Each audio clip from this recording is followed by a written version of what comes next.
All right, everybody, welcome back to another episode of Power of Story. I'm Leah Swander, the engagement coordinator at Self-Publish in 30 Days.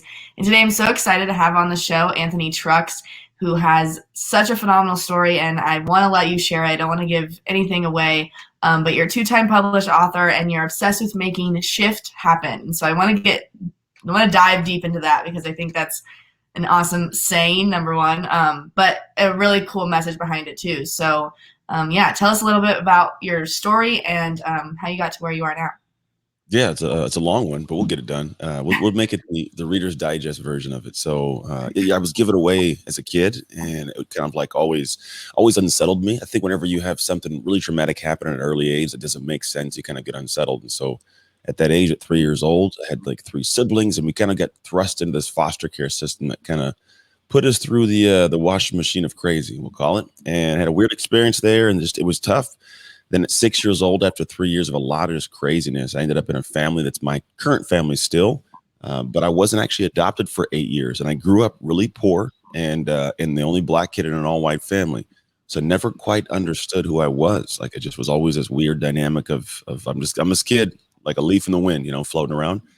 And I went through my whole dynamics of trying to figure myself out. At 14, I was finally adopted. So I, for the first time, got to play sports. So I now had this new identity of like, maybe I'm an athlete, but I was a horrible athlete. I wasn't very good. So I like navigated that part.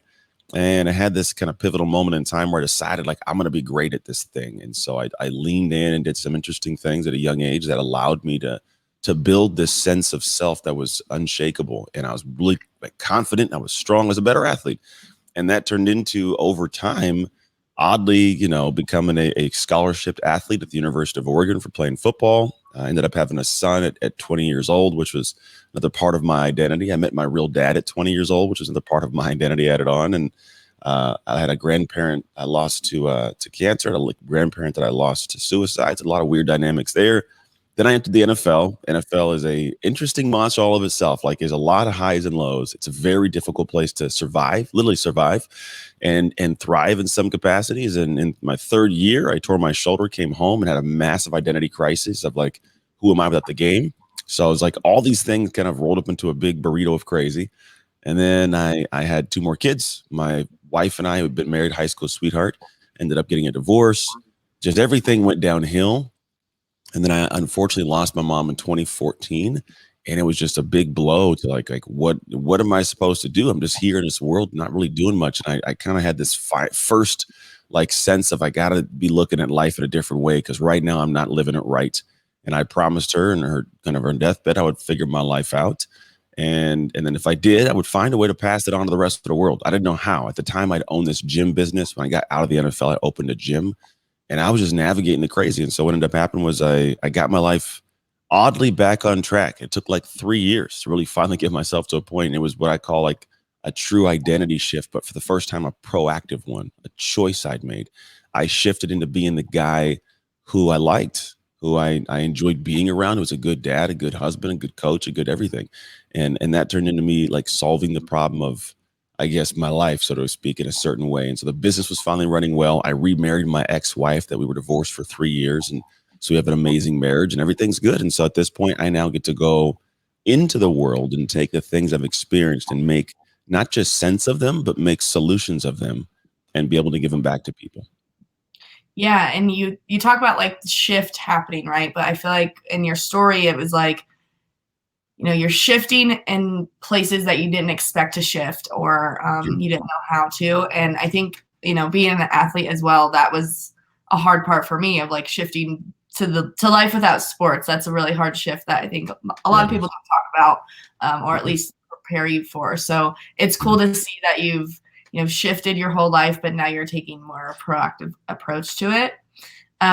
So what are maybe 3 important lessons that you've learned from your story that you would share with others? Yeah, that's good. I wasn't prepared, but I got 3 that'll be good. Here's the first one. First one is, and this is one that matters to me because I think it's the one that we never like to lean into, but I believe that action ends suffering. And there's a moment in space in the middle of our tornado of crazy where we don't want to do anything. Our heart's very heavy. It's glued to the floor. We don't want to do anything. But it's in those moments we've got to do something. That's the time of all times. We got to do something. So a big one is action ends suffering. Another one is it's hard to see the label when you're inside the jar. And I think a lot of us are trying to solve problems, but we don't really know who we are just yet. I think there's this thought that we got it, I can figure it out, and the ego gets in the way. And I genuinely think that if you're going to solve a lot of your problems, you need to be able to understand what your label actually reads. So that's a big one for me, is I had to see who I really was to actually start working on my life. Because until then, man, it was just a guy running around trying to do things and never really getting to the point of having any kind of success. Uh, there's that one. What's another third one that my life has taught me? Uh, there's a few of them. I believe one that matters to me, and maybe it makes sense, maybe it doesn't make sense, but I've realized in my life that at the end of the day, the only meaning that life has is the meaning that we give to it. It's I don't know if it's a lesson, but it's more of a way that I live my life now. Is like someone like years ago said, "No moment has any meaning but the meaning you place upon it." And I think that we are meaning making machines and we make the wrong meanings. And we live out of those places consistently and unnecessarily. So, like as a kid growing up, the meaning I placed on my life was I'm a foster kid. I'm not supposed to do much, or somebody cuts me off and that person is a horrible human being. How dare they? But I don't know. Maybe they're in a rush to get somewhere because they're sick. Maybe the situation for me being in foster care, the meaning wasn't that I was supposed to, drown off to the background, but maybe I was supposed to get strong to come do what I do now. Right. And it's funny whenever you give something a different, like a meaning, it shows up differently in your life. It's a different lesson and you drive differently from it. And, I had a lot of things in my life when I was in older adult years that I had placed the wrong meaning upon. And when I shifted the meaning of it, it allowed me to shift how I felt about it. And I operated and took action differently from it as well. Mm-hmm. Yeah, I love that too. And I think it's important to know that you can, change a meaning of something even if it's already happened. And that can change the trajectory of whatever you're going to go do the rest of Easily. that day or in your life. Yeah. Because in that moment, it might feel like, right, like my perspective is just one way. But in a year or two, maybe I change my perspective and it changes how I Yeah. view that experience. So I love that. Those are really good lessons. And you can't see the label if you're inside the jar. I love that. That's powerful. That's powerful. Yeah. Yeah. Um, so you talk about you've had quite a bit of life-changing moments, I would say, Yeah. from what you've shared. But what was the one life-changing moment that maybe led you on the path that you're on today? What is the one? If I was to choose one, I think the most, I guess, pivotal was not it. Well, I guess you could say there's some that weren't in my control and some that were. The ones that were not in my control, I would think like my mom legitimately giving me away. Like that's obviously a big one. It puts me in a whole new trajectory. I think one of the genuine ones that got me here, right? Because I experienced a lot in life, a whole lot before I even turned like 30. It's it's a whole lot of crazy. But then there was a day when I woke up on January 1st, 2016, and I just remember looking in the mirror and I hated myself.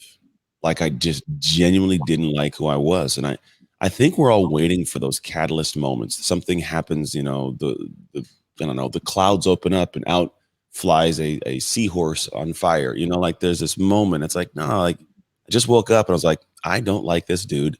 Something's got to change. And Mm-hmm. if we can actually be okay with that being the moment and being okay telling someone, hey, I just woke up one day and didn't feel like, that's it? You just woke up one day? Yeah, I just woke up. I didn't feel like doing it anymore. Well, there's nothing else? No, Bob, that was it. I didn't feel like doing anything. And I want to do something more. And so like there's this thought. And I think if we can lean into that, I think it does give us a better opportunity of finding new things. And that was my moment for me. I was like, I just don't like this guy. And something had to stop. I didn't like how I felt inside anymore. And I was tired of having it in there. And that was the thing that made me decide, like, all right, I got to shift things. And so that put me on a different path. It's just simple. Totally. Yeah. And like that, what you said earlier, right? That moment of, I don't like this person. I'm going to try to change something, that led you to the action, which led you to, the result of now this is your life. And Yeah. so that's cool that it all kind of comes full circle there. So you've obviously had a lot of experience, like you just said, even before 30.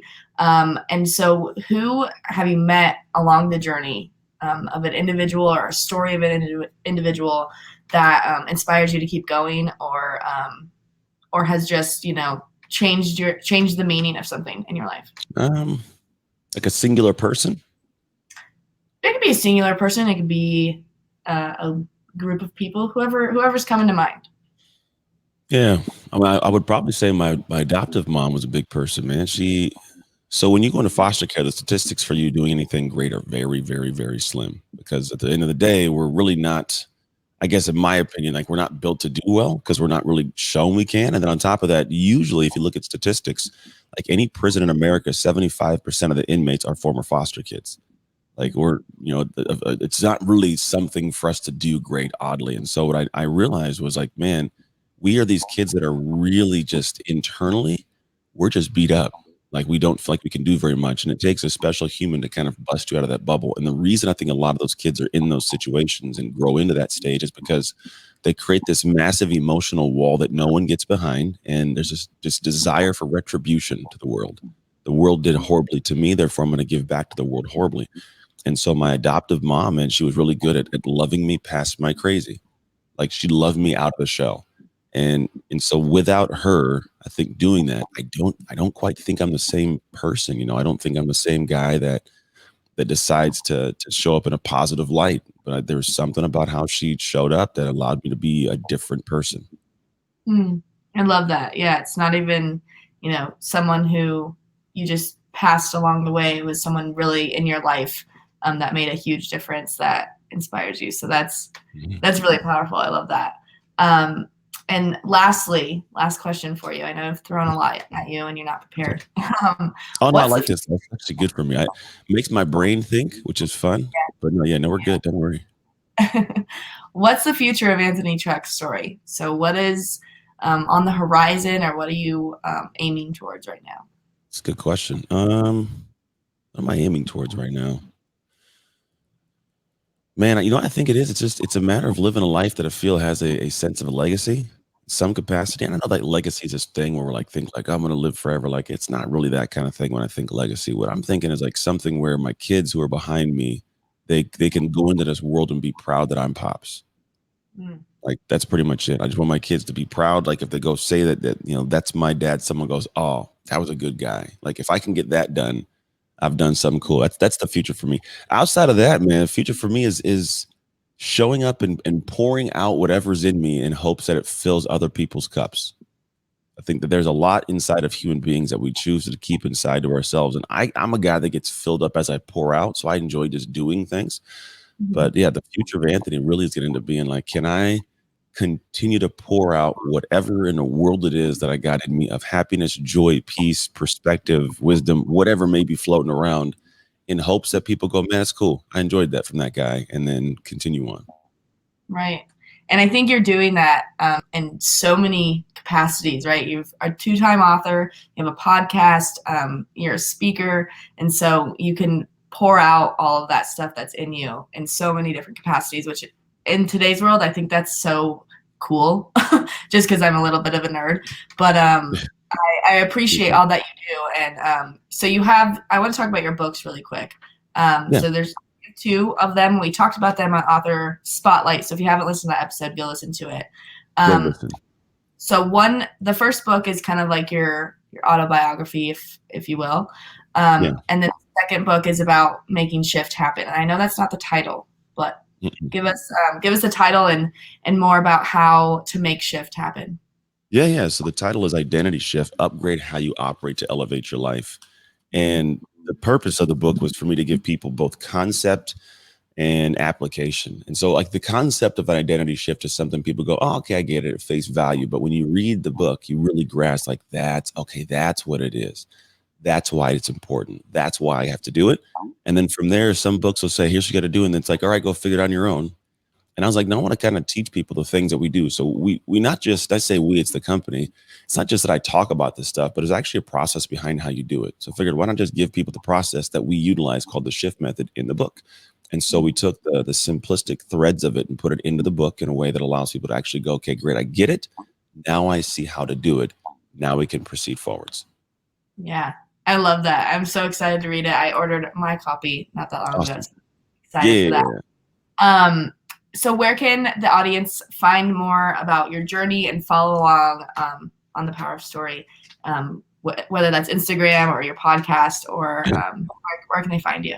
Yeah, so if you go to identityshiftbook.com, which is where the book is, and all you got to do is go there, and it's pretty much 3 steps. You go to the first step is going to tell you to go to Amazon, grab a book. If you go grab a book, you come back with the receipt and a code, and the code we're going to give you is going to be POS, Power of Story. And if you use that code, what happens is as soon as you enter the next page, the first 10 people, I'm going to send the second book autographed by me, but everybody's also going to get an audiobook, the digital book, and a workbook that goes along with it. And the workbook is kind of an extraction of essentially the best parts of honestly my coaching and the stuff we do, the best kind of segments and modules collapsed down into a workbook, so somebody doesn't have to, let's say, work with us as a client in a deeper capacity to really get some of the benefits of what we do. So Identity Shift Book, code POS. Wow, I love that. That's amazing. Thank you so much for being on Power of Story. It was a pleasure having you. Everyone go follow Anthony on Instagram. I've been following you, and it's really inspiring just to see, little blurbs from the podcast or whatever you're doing. So definitely go follow Anthony Trucks on Instagram and go to identityshiftbook.com and get your copy today. Thank you so much, Anthony, for being on Power of Story. I really appreciate your time, and hope to talk to you soon. Thank you. You too.